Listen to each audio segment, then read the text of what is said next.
I love this place.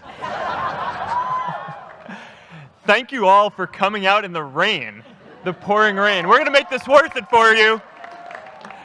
President Faust, Board of Overseers, faculty, friends, alumni, proud parents, members of the ad board, and graduates of the greatest university in the world.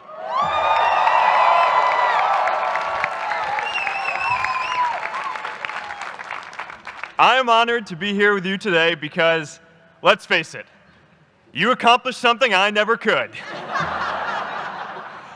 If I get through this speech today, it'll be the first time I actually finish something here at Harvard. Class of 2017, congratulations.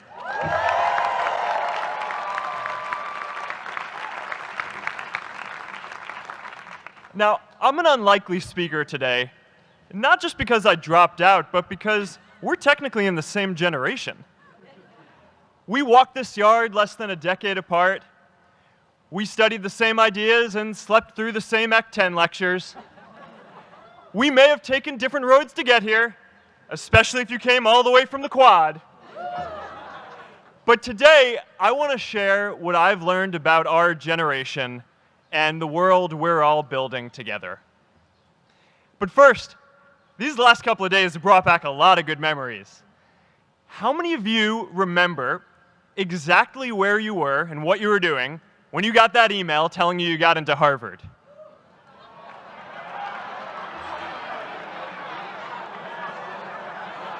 I was playing the video game Civilization, and I ran downstairs and got my dad, and for some reason, his first reaction was to video me opening the email. That could have been a really, really sad video. But I swear, getting into Harvard is the thing my parents are most proud of me for. My mom is nodding.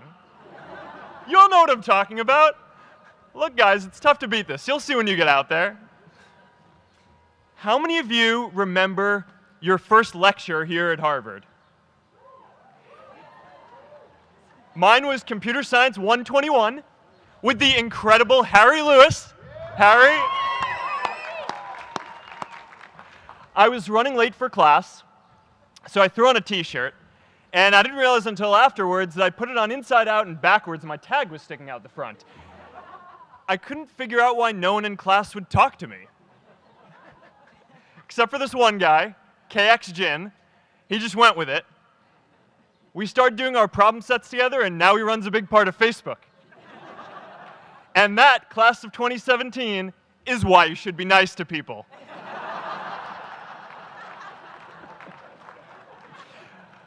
But my best memory from Harvard is meeting Priscilla.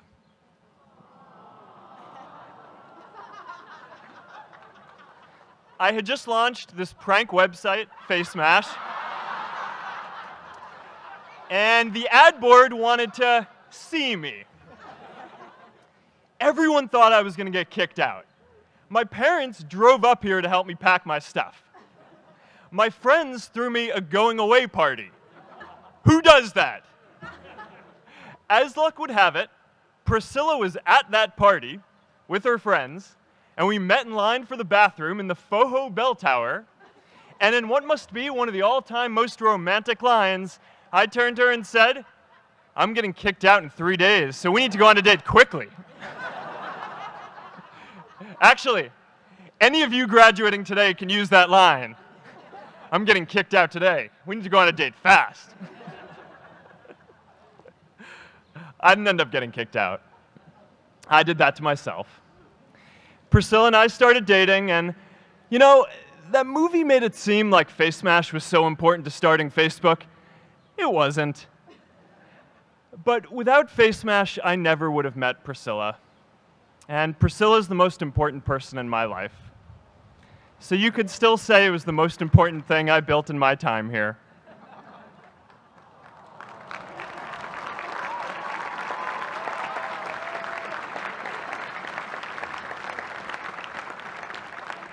We have all started lifelong friendships here, and some of us even families. That's why I'm so grateful to this place. Thanks, Harvard.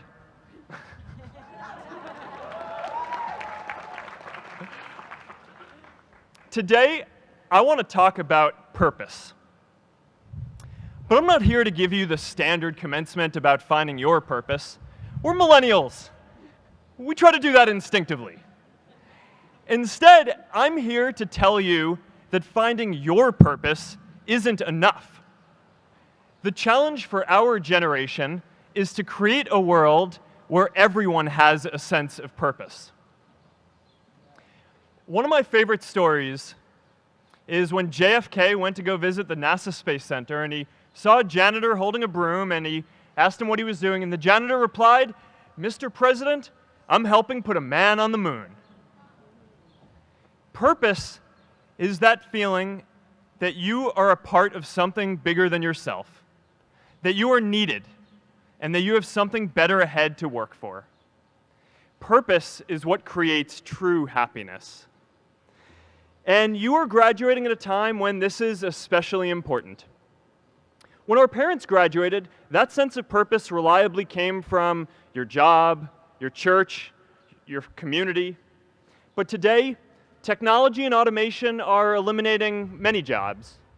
Membership in a lot of communities has been declining, and a lot of people are feeling disconnected and depressed and are trying to fill a void in their lives. As I've traveled around, I've sat with children in juvenile detention and opioid addicts who've told me that maybe their lives would have turned out differently if they just had something to do, an after-school program or somewhere to go. I've met factory workers who know their old jobs aren't coming back and are just trying to find their path ahead. For our society to keep moving forward, we have a generational challenge to not only create new jobs, but create a renewed sense of purpose. I remember that night I launched Facebook from that little dorm in Kirkland House. I went to Noakes with my friend KX, and I remember telling him clearly that I was excited to help connect the Harvard community, but one day someone would connect the whole world. The thing is, it never even occurred to me that that someone might be us. We were just college kids. We didn't know anything about that. There were all these great big technology companies with all these resources, and I just assumed one of them would do it. But this idea was so clear to us that all people want to connect. So we just kept working on it, day after day after day. And I know that a lot of you are going to have your own stories just like this. A change in the world that seems so clear that you are sure someone else is going to do it. But they're not. You will. But it's not enough to have that purpose yourself. You also have to create a sense of purpose for others. And I found that out the hard way. You see, my hope was never to build a company. I wanted to have an impact. And as all these people started joining us, I just assumed that that's what they wanted to do too. So I never took the time to explain what it was that I hoped we'd build. A couple years in, some big companies wanted to buy us. I didn't want to sell. I wanted to see if we could connect more people. And we were building the first version of Newsfeed at the time, and I thought, if we could just launch this, it could change how we all learn about the world. Nearly everyone else wanted to sell. Without a sense of higher purpose, this was their startup dream come true, and it tore our company apart. After one particularly tense argument, one of my close advisors told me if I didn't agree to sell the company right now, I would regret that decision for the rest of my life. Relationships were so frayed that within a year or so, every single person on our management team was gone. That was my hardest time leading Facebook. I believed in what we were doing, but I felt alone. And worse, it was my fault. I wondered if I was just wrong, an imposter, a 22-year-old kid who had no idea how things actually worked. Now, years later, I understand that is how things work when there's no sense of higher purpose. So it's up to all of us to create it so we can all keep moving forward together. And today, I want to talk about 3 ways that we can create a world where everyone has a sense of purpose. By taking on big, meaningful projects together. By redefining equality so everyone has the freedom to pursue their purpose. And by building community all across the world. So first, let's take on big, meaningful projects. Our generation is going to have to deal with tens of millions of jobs replaced by automation like self-driving cars and trucks. But we have the potential to do so much more than that. Every generation has its defining works. More than 300,000 people worked to put that man on the moon, including that janitor. Millions of volunteers immunized children around the world against polio, and millions of more people built the Hoover Dam and other great projects. And now it's our generation's turn to do great things. Now I know, maybe you're thinking, I don't know how to build a dam. I don't know how to get 1 million people involved in anything. Well, let me tell you a secret. No one does when they begin. Ideas don't come out fully formed. They only become clear as you work on them. You just have to get started. If I had to know everything about connecting people before I got started, I never would have built Facebook. Movies and pop culture just get this all wrong. The idea of a single eureka moment is a dangerous lie. It makes us feel inadequate because we feel like we haven't had ours yet. And it prevents people with seeds of good ideas from ever getting started in the first place. Oh, and you know what else movies get wrong about innovation? No one writes math formulas on glass, okay? All right?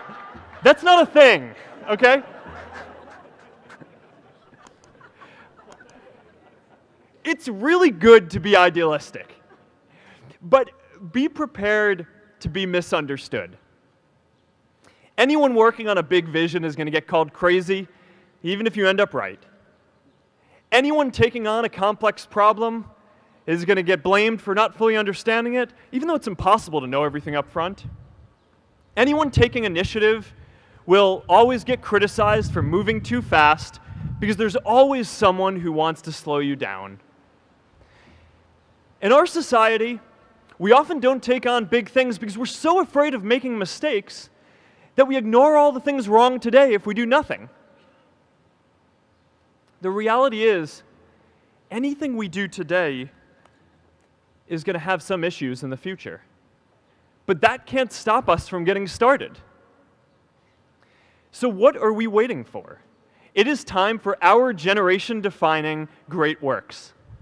How about stopping climate change before we destroy the planet and getting millions of people involved, manufacturing and installing solar panels? How about curing all diseases and getting people involved by asking volunteers to share their health data, track their health data, and share their genomes? You know, today, our society spends more than 50 times as much treating people who are sick as we invest in finding cures so people don't get sick in the first place. It makes no sense. We can fix this.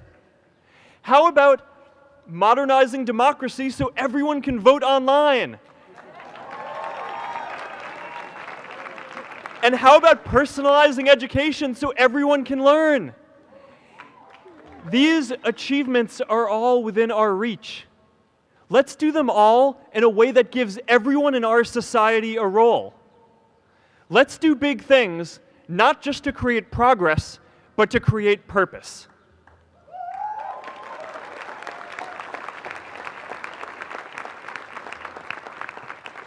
So taking on big, meaningful projects together is the first thing we can do to create a world where everyone has a sense of purpose. The second is redefining our idea of equality so everyone has the freedom to pursue their purpose. Now, many of our parents had stable jobs throughout their careers, but in our generation, we're all a little entrepreneurial, whether we're starting our own projects or finding our role in another one.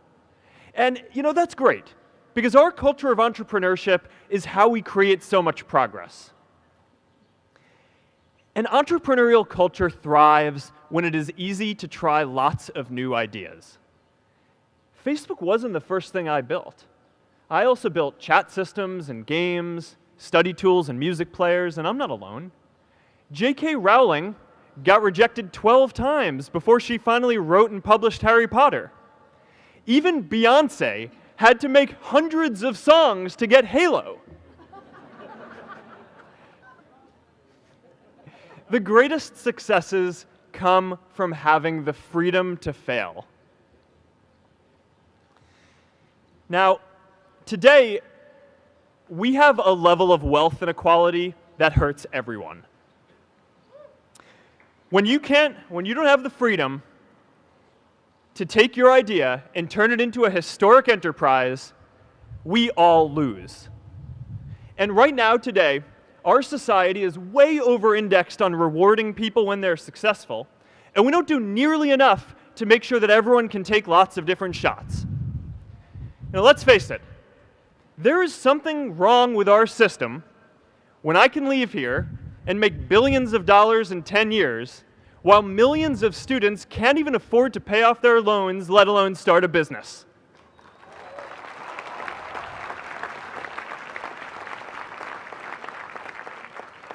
Look, I know a lot of entrepreneurs, and I don't know a single person who gave up on starting a business because they were worried they might not make enough money. But I know too many people who haven't had the chance to pursue their dreams because they didn't have a cushion to fall back on if they failed.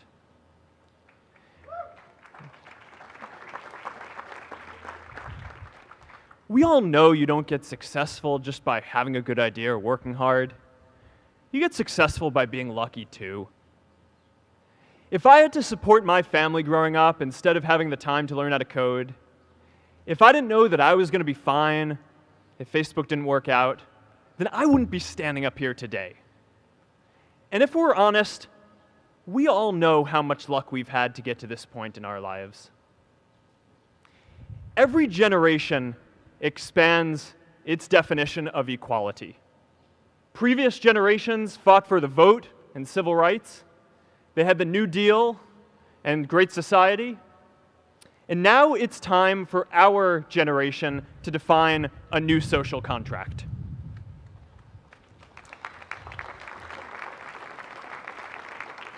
We should have a society that measures progress not just by economic metrics like GDP, but by how many of us have a role we find meaningful.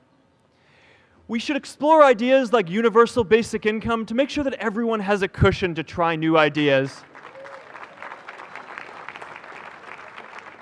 We're all going to change jobs and roles many times, so we need affordable childcare to get to work and healthcare that's not tied to just one employer. And we're all going to make mistakes. So we need a society that's less focused on locking us up and stigmatizing us when we do. And as our technology keeps on evolving, we need a society that is more focused on providing continuous education through our lives.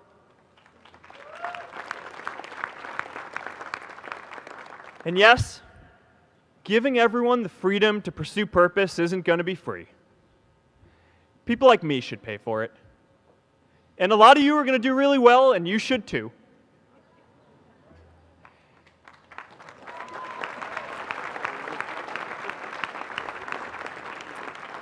That is why Priscilla and I started the Chan Zuckerberg Initiative and committed our wealth to promoting equal opportunity.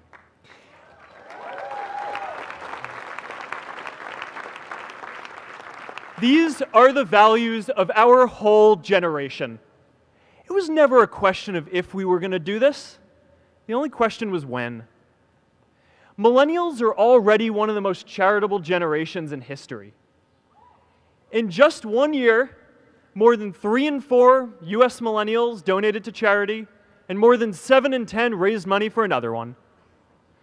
But it's not just about giving money. You can also give time. And I promise you, if you just take an hour or two a week, that's all it takes to give someone a hand and help them reach their potential. Now, maybe you're thinking, that's a lot of time. I'm not sure if I have that much time. I used to think that. You know, when Priscilla graduated from Harvard, she became a teacher. And before she'd do education work with me, she told me that I needed to get my own experience teaching a class. At first I complained. I said, I'm kind of busy. I'm running this company. But she insisted. So I taught an after-school program at the local Boys and Girls Club on entrepreneurship. I taught those kids lessons on product development and marketing, and they taught me what it was like growing up feeling targeted for your race, and what it's like having a family member in prison. I shared stories of my time in school, and they shared their hope that one day they would get to go to college too. For 5 years, I've had dinner with those students every month. One of them even threw Priscilla and me our first baby shower. And next year, they're going to college.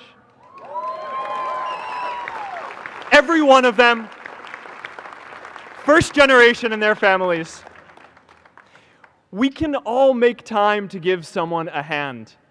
Let's give everyone the freedom to pursue purpose, not just because it's the right thing to do, but because when more people can turn their dreams into something great, we are all better for it.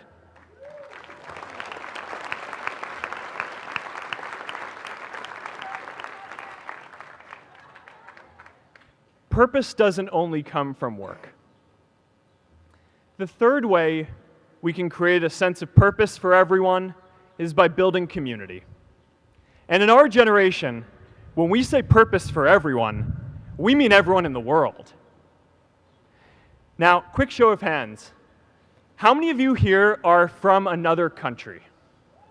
All right, now keep your hands up. How many of you are friends with one of these folks? Now we're talking. See, we have grown up connected. In a recent survey of millennials around the world, asking what most defines our identity, the most popular answer wasn't nationality, ethnicity, or religion. It was citizen of the world. That's a big deal. Every generation expands the circle of people we consider one of us. And in our generation, that now includes the whole world. We understand that the great arc of human history bends towards people coming together in ever greater numbers, from tribes to cities to nations, to achieve things that we could not on our own. We get that our greatest opportunities are now global. We can be the generation that ends poverty, that ends disease. And we get that our greatest challenges need global responses too. No country can fight climate change alone or prevent pandemics. Progress now requires coming together, not just as cities or nations, but also as a global community. But we live in an unstable time. There are people left behind by globalization across the whole world. And it's tough to care about people in other places when we don't first feel good about our lives here at home. There's pressure to turn inwards. This is the struggle of our time. The forces of freedom, openness, and global community against the forces of authoritarianism, isolationism, and nationalism. Forces for the flow of knowledge, trade, and immigration against those who would slow them down. This is not a battle of nations. It is a battle of ideas. There are people in every country for more global connection, and there are good people against it. And this isn't going to be decided at the UN either. It's going to happen at the local level when enough of us feel a sense of purpose and stability in our own lives that we can start to open up and care about everyone else too. And the best way to do that is to start building local communities right now.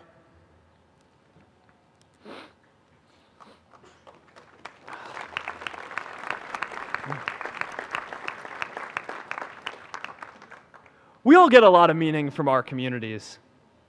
Who here's from Elliott House? How about Lowell? I know you guys found community because you literally live right on top of each other. And Mather? I'll just leave that there. Whether our communities are houses or sports teams, churches or a cappella groups, they give us that sense that we are a part of something bigger, that we are not alone. They give us the strength to expand our horizons. And that's why it's so striking that over the past few decades, membership in all kinds of communities has declined by as much as 1/4. That's a lot of people who now need to find a sense of purpose somewhere else. But I know that we can rebuild these communities and start new ones because many of you already are. I met Agnes Segoye, who's graduating today. Agnes, where are you?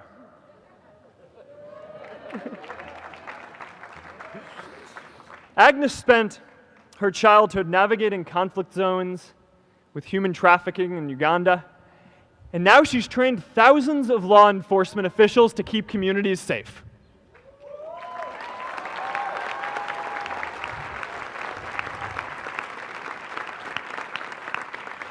I met Kayla Oakley and Neha Jain, who are graduating today too. Stand up, guys.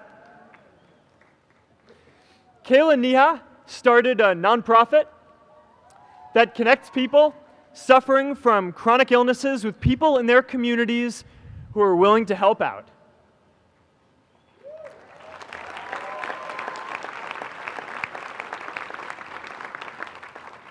And I met David Razu Aznar, who's graduating from the Kennedy School today. David, stand up. David is a former city councilor who fought to make Mexico City the first Latin American city to pass marriage equality, even before San Francisco.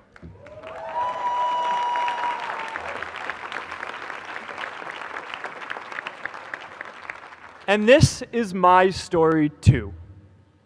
A student in a dorm, connecting one community at a time, and keeping at it until one day we can connect the whole world. Change starts local. Even global change starts small with people like us.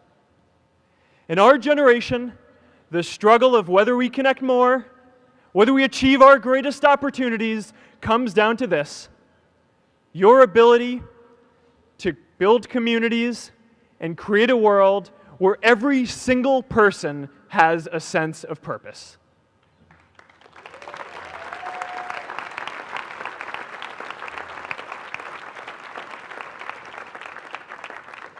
Class of 2017, you are graduating into a world that needs purpose, and it's up to you to create it. Now, maybe you're asking yourself, can I really do this? Well, remember when I told you about that class I taught at the Boys and Girls Club? One day after class, I was talking to my students about going to college, and one of my top students raised his hand and said that he wasn't sure he could go to college because he's undocumented. He wasn't sure if they'd take him. Last year, I took him out to breakfast for his birthday, and I wanted to get him a gift, so I asked him what he wanted, and he just started talking about struggles that he saw other students in his class facing, and finally said, "You know, I'd really just like a book on social justice." I was blown away.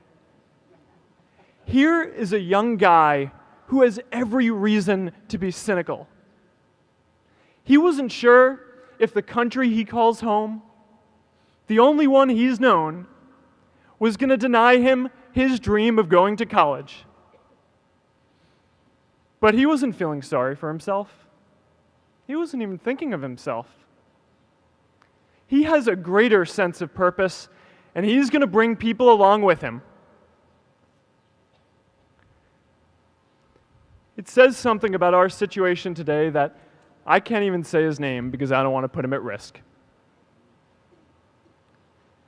But if a high school senior who doesn't know what the future holds for him can do his part to move the world forward, then we owe it to the world to do our part too.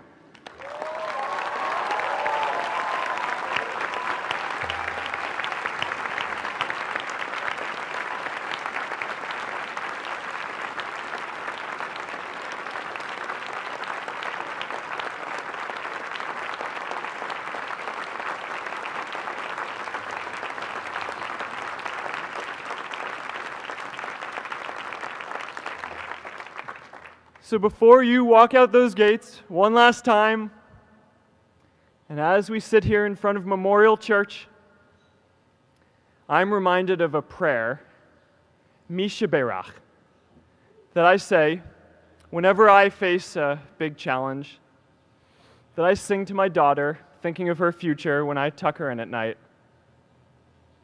And it goes, "May the source of strength, who's blessed the ones before us, help us find the courage to make our lives a blessing." I hope you find the courage to make your life a blessing.